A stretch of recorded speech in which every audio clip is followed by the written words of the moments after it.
శ్రీ కొణిదల పవన్ కళ్యాణ్.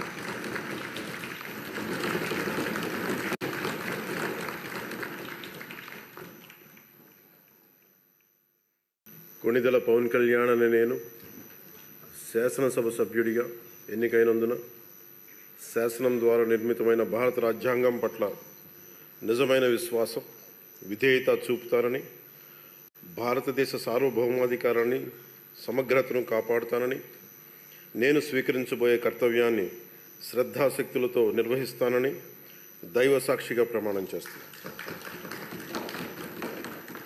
ఆంధ్రప్రదేశ్ శాసనసభ సభ్యుడైన కొణిదల్ పవన్ కళ్యాణ్ అనే నేను సభా నియమాలకు కట్టుబడి ఉంటానని, వాటిని అనుసరిస్తానని, సభా మర్యాదలను పాటిస్తానని, సాంప్రదాయాలను గౌరవిస్తానని దైవ సాక్షిగా ప్రమాణం చేస్తున్నాను.